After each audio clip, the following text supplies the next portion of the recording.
திருக்கணித பஞ்சாங்கத்தின்படி வரக்கூடிய வைகாசி மாதம் 18ஆம் தேதி, அதாவது ஜூன் மாதம் 2ஆம் தேதி நள்ளிரவு 1:50 குரு பகவான் மிதுன ராசியிலிருந்து கடக ராசிக்கு பயிற்சி ஆகிறார். கடகத்தில் குரு உச்சம். உங்களுடைய ராசிநாதன், அதாவது தனுசு ராசியினுடைய அதிபதியே குரு பகவான் தான். இதன் அறிக்கை 7ஆம் இடத்துல இருந்து ராசியை பார்த்துட்டே இருந்தார். ஓரளவுக்கு சேஃப் அண்ட் செக்யூர்டா இருந்தீங்க. இப்போ அந்த குரு பகவான் ராசிக்கு 8ஆம் இடத்துக்கு மறைவு, அஷ்டம குரு அப்படின்னு சொல்லி நிறைய பயம்புறுத்தலான நிறைய விஷயங்களை கேட்டிருப்பீங்க. ஆனா உங்களுடைய ராசிநாதன் குரு பகவான் ஆகி அவர் உச்சம் அடைகிறார். குரு பயிற்சியால் ஏற்படக்கூடிய நன்மைகள் தீமைகள் ரெண்டெல்லாம் இருக்கு. இந்த ஒரு கிரகம் பயிற்சியானாலும் எல்லா இடத்துலயும் தீமையை செஞ்சிடாது, அதே நேரத்தில் எல்லா இடத்துலயும் நன்மையும் செஞ்சிடாது. பிளஸ் மைனஸ் ரெண்டும் இருக்கும். அந்த குரு பயிற்சியால் தனுசு ராசிக்கு என்னென்ன நன்மைகள் உண்டு, என்னென்ன தீமைகள் உண்டு. தீமைகள் ஏதாவது இருக்கு அப்படின்னா அதை எப்படி சரி செய்துக்கிறது, அதற்கான வழிபாட்டு முறைகள் என்ன, அதை எப்படி செய்யணும் அப்படிங்கிற எல்லா விதமான விவரங்களையும் விரிவா தெளிவா டீட்டெயில்டா அந்த பதிவுல பார்க்க போறோம்.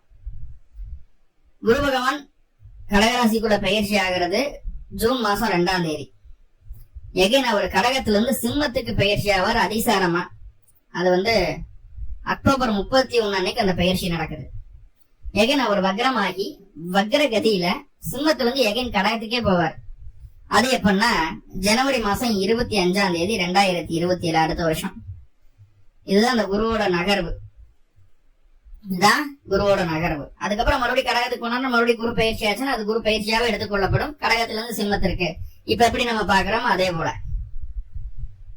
இந்த வக்ரம் ஆகுது இல்லைங்களா, அதிசாரம் ஆகுது, வக்ரம் ஆகுது. இதனால அந்த 2.5 மாசம் ஏதாவது உங்களுக்கு பிரச்சனை வந்துருமா, ஏதாவது சொல்லக்கூடிய பலன்ல மாற்றங்கள் ஏற்படுமா அப்படின்னு கேட்டா பெரிய லெவல்ல பெரிய சேஞ்சஸ் எல்லாம் ஒண்ணும் ஏற்படாது. ஃப்ரீயா ரிலாக்ஸ்டா இருக்கலாம்.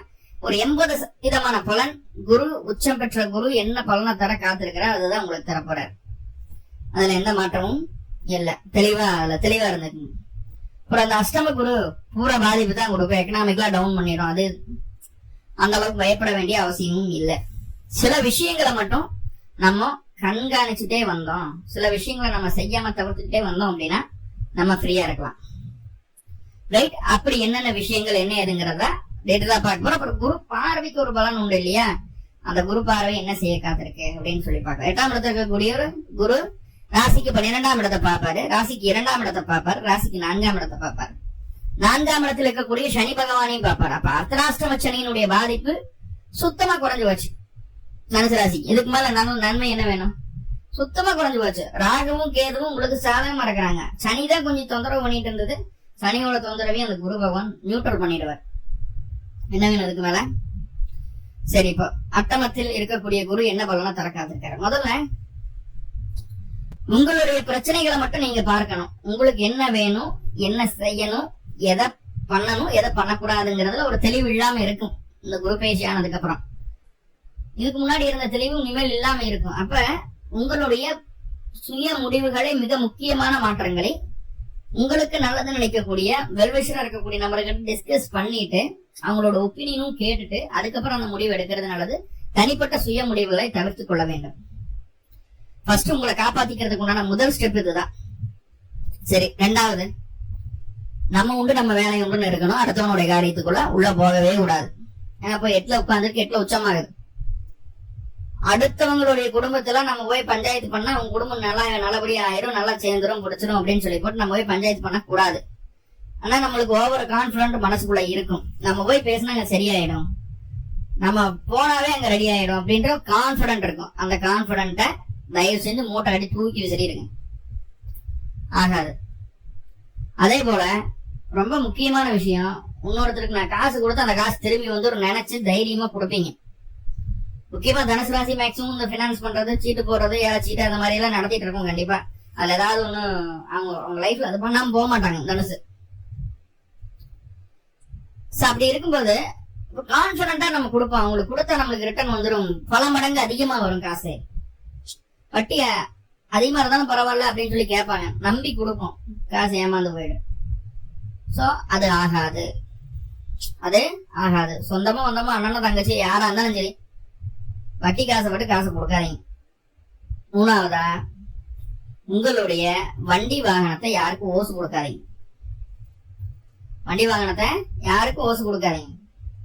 கொடுத்தா விபத்து, செலவு கன்ஃபார்ம். நம்ம கொடுத்ததுனாலதான் அப்படி ஆயிடுச்சுன்னு நம்மளுக்கு ஒரு கில்ட்டினஸ் வந்துடும். சோ இந்த விஷயங்கள்ல முதல்ல கவனமா இருங்க. இதை தாண்டி வேற என்ன நன்மை நடக்குது? வீடு வண்டி வாங்கணும், சொத்து சுகம் சொந்தமான விஷயங்கள் ஆல்ரெடி பிரச்சனை இருக்கு. கடன் வாங்கி கடன் கட்ட முடியல, வீட்டின் மேல கடன் வாங்கினது கட்ட முடியல, வாகனத்தின் மேல கடன் வாங்கினது கட்ட முடியல, அந்த பிரச்சனைகள் இருக்கு அப்படின்னா அது சரியாகும். தாயாருக்கு உடல் ரீதியாக இருந்து வந்த பிரச்சனைகள் குறைஞ்சு தாயாரினுடைய உடல் ஆரோக்கியம் படிப்படியாக முன்னேற்றம் அடைவது இந்த காலகட்டம் நீங்கள் பார்க்க முடியும். படிப்படியாக தாயாருடைய உடல் ஆரோக்கியம் முன்னேற்றம் அடையும். உறவுகளால் இருந்து வந்த சில கசப்புகள் சரி செய்யப்படும் அப்படிங்கறத சொல்லுது. உறவுகளால முன்னாடி கடந்த காலகட்டங்கள்ல ஓவரா கொஞ்சம் கஷ்டப்பட்டுட்டீங்க. தேவையில்லாத பேச்சுவார்த்தைகளுக்கெல்லாம் ஆளாகி நம்ம கிட்ட வாங்கி சாப்பிட்ட ஆள்களே நம்மளுக்கு எகெயின்ஸ்டா பேசி நம்மளை துன்புறுத்தின டைம்லாம் நடந்தது முன்னாடி. இப்ப அந்த உறவுகளால் ஏற்பட்ட கசப்புகள் எல்லாமே நீங்குது. உறவுகள் உங்களை தேடி வர்றதுக்கு ஆரம்பிப்பாங்க. இது நேரா கிடையாது, மூணாவது மனுஷங்க மூலயமா. எப்படி நம்ம நேரம் நம்ம மூஞ்சிட்டு முடிக்கிறதுன்னு தெரியாம மூணாவது மனுஷங்க மூலயமா ஏதோ ஒரு வகையில நம்ம கிட்ட லிங்க் ஆகிறதுக்கோ நம்மளை தேடி வர்றதுக்கோ ஒரு வாய்ப்புகள் அது ஏற்படுத்துது. சோ அத நம்ம பாத்துக்கிட வேண்டியது இருக்கான். அப்போ அந்த உறவு தேவையா, அது உண்மையான உறவா இல்லையா நம்ம அனலைஸ் பண்ணி சேர்த்துறதா வேணாமா அப்படிங்கறத முடிவு பண்ணிக்கணும். என்னன்னா தனுசு ராசிக்கு நான் சொல்லக்கூடிய ஒரு அட்வைஸ், அந்த உறவுகளை சேர்த்த வேண்டாம் அப்படிங்கிறதுதான். உண்மையான மனநிலைமை இருக்கக்கூடிய ஒரு உறவுகளா இருந்தா டைரக்டாவே பேசிடுவாங்க.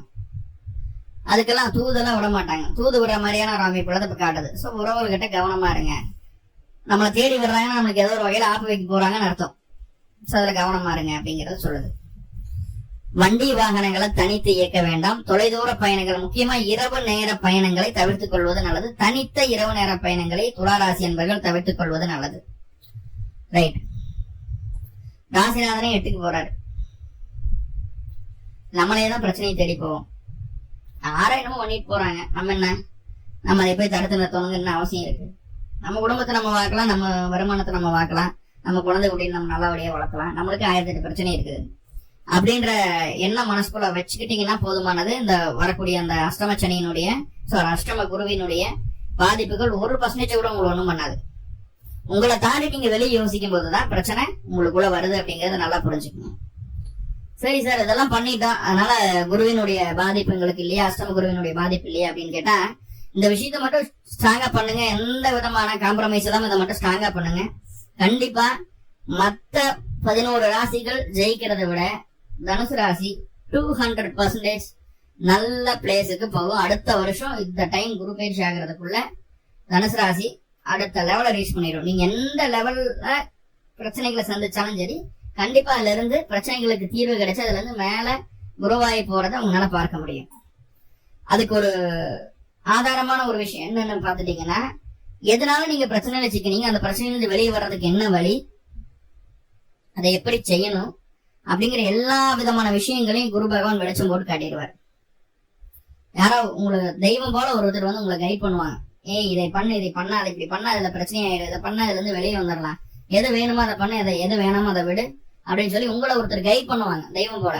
அந்த வேலை முடிஞ்சு அந்த நபரை நீங்க மீட் பண்ண முடியாது, பார்க்க முடியாது, பேச முடியாது, டிஸ்டன்ஸ் அதிகமாயிரும். ஆனா கரெக்டா அந்த டைம் வரும்போது உங்களுக்கு சப்போர்ட் பண்ணக்கூடிய ஒரு சூழ்நிலையை தான் அந்த அட்டம குரு உங்களுக்கு செய்வார். அப்போ பிரச்சனைகளுக்கான தீர்வு இந்த குரு பயிற்சியிலே உங்களுக்கு கிடைக்குது. உனிமேல் அந்த அளவுக்கு லோட் ஆகாம உங்களால பாத்துக்க முடியும். ஏன்னா அடுத்து 9 குரு வந்துடும். 9க்கு அப்புறம் 10ஆம் இடம், 11ஆம் இடம் வரைக்கும் உங்களுக்கு பிரச்சனை இல்லை. குரு பயிற்சி அடுத்தடுத்து வரக்கூடிய குரு பயிற்சிகள் சாதகமா இருக்கு. சோ இப்ப பிரச்சனைக்கான தீர்வு கிடைக்குது. அதை சரி செய்யறதுக்கு அடுத்தடுத்து வரக்கூடிய நாட்கள்ல நீங்க சரி செய்து போறீங்க அப்படிங்கறதுல எந்த மாற்றமும் இல்லை. ரைட்.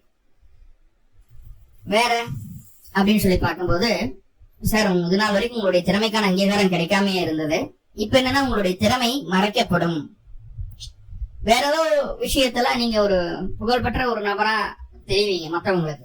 ஆனா ஆல்ரெடி உங்களுக்கு என்ன குவாலிட்டி இருக்கு, உங்களுடைய திறமை என்ன அப்படிங்கிறது மத்தவங்களுக்கு சரியா போய் சேர அந்த காலகட்டம்.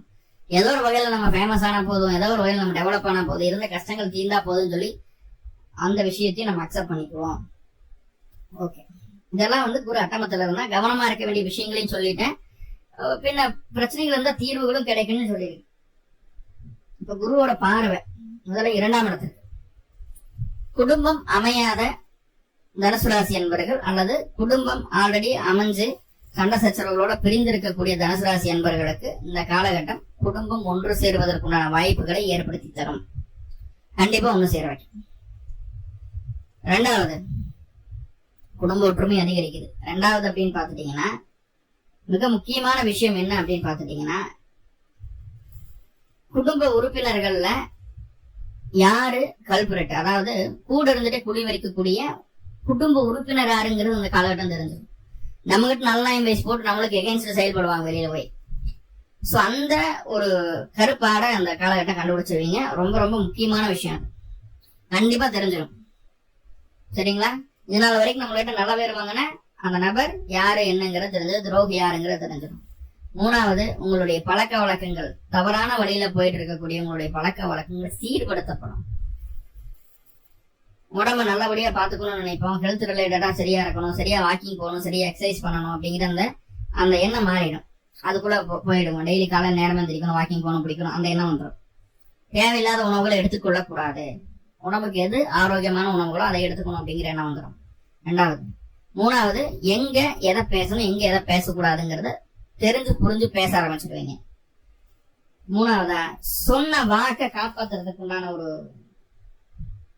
ஸ்டாமினா இருக்கு இல்லையா, அது இந்த காலகட்டம் கிடைச்சிடும். எப்போ யாருக்கோ சொன்ன கொடுத்த வாக்கெல்லாம் அந்த டைம் காப்பாத்த நினைப்பீங்க, காப்பாற்றவும் செய்வீங்க. நாலாவதா, கண்ணு சம்பந்தமான பிரச்சனைகள் ஏதாவது இருந்ததுன்னா சரியா. முகத்துல ஏற்படக்கூடிய அந்த பிம்பிள்ஸ், ஏக்கனே, அந்த மாதிரி தொந்தரவுகள் இருக்குது, ஸ்கின் அலர்ஜி இருக்குது, இது எல்லாமே கட்டுக்குள்ள இருக்கும், இல்ல சுத்தமா சரியாகிறதுக்குண்டான வாய்ப்புகளையும் சொல்லும். வீடு வண்டி வாகனம் நிலம் சம்பந்தமான விஷயங்கள் இருந்த அந்த பிரச்சனைகள் நீங்கும்.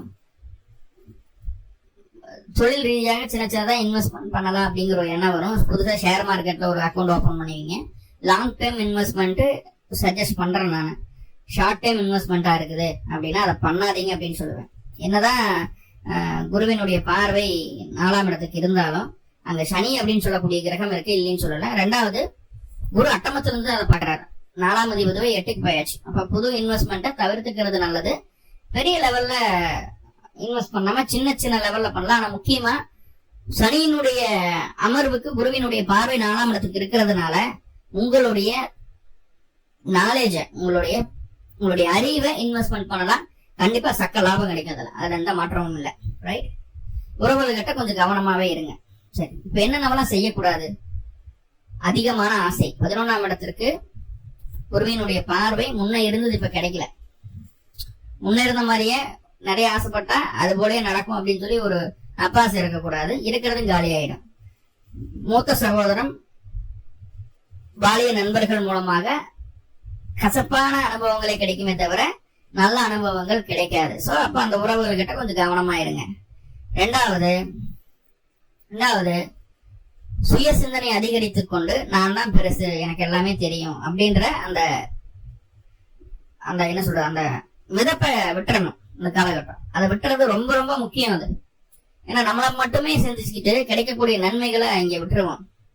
நடக்கக்கூடிய விஷயங்களை, ஏன்னா ஏதோ ஒரு வகையில உங்களுக்கு ஹெல்ப்னு வர்றதே ஏதோ ஒரு அட்வைஸ் மூலமா தான் வரும். இந்த காலகட்டம் தெய்வம் அப்படிதான் உங்களுக்கு உதவி செய்ய போகுது. நான் தான் பெருசு, நீங்க என்ன சொல்லி நான் கேட்கறது அப்படின்னு போயிட்டீங்கன்னா முடிஞ்சு போச்சு இல்லையா? அப்ப சுய விருப்பு வெறுப்புகளை வெளியில் காட்டாமல் கிடைக்கக்கூடிய வாய்ப்புகளை சரியா பயன்படுத்திக் கொள்ளுங்க. சுய விருப்பு வெறுப்புகளை வெளியே காட்டக்கூடாது. உங்களை பத்தி தேவையில்லாத பேச்சை நீங்க பேசவே வேண்டாம் அப்படிங்கறது சொல்லுது.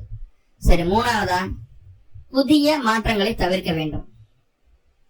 ஆபரணங்களை துளைக்காமல் பார்த்துக் கொள்ளுங்க. புதிய மாற்றங்களை தவிர்த்தரணும். இடமாற்றமோ தொழில் மாற்றமோ எதனாலும் புதிய மாற்றங்கள் தவிர்க்கணும். சோ இதெல்லாம் நம்ம முக்கியமா பார்க்க வேண்டிய விஷயங்களா இருக்கு. நிறைய மைனஸ் இருக்கு, நிறைய பிளஸும் இருக்கு. இந்த காலகட்டம் பிளஸ் இன்னும் அதிகப்படுத்திக்கிறதுக்கும் மைனஸ் குறைச்சிக்கிறதுக்கு ஏதாவது வழி இருக்கான்னு கேட்டா சிம்பிளா எஸ். வீட்டு பக்கத்துல இருக்கக்கூடிய ஜீவ சமாதி அடைந்த சித்தர்கள் கோவிலுக்கு போங்க. 2 நல்ல தீபம் போட்டு வழிபாடு பண்ணுங்க. வியாழக்கிழமைக்கு அந்த வழிபாடு பண்ணிட்டு வாங்க. பாதிப்புகள் எல்லாமே குறைந்து நன்மைகள் நிறைய நடக்கும். மேலும் தனுசு ராசி அன்பர்களுக்கு அனைத்துமே நன்மை நடக்கணும்னு சொல்லி எல்லாம் உள்ள பரம்பொருளை பிரார்த்தனை பண்ணிட்டு இந்த பதிவை முடிச்சுக்கிறேன். நன்றி நண்பர்களே, நன்றி. வாழ்வளமுடன். திருச்சி.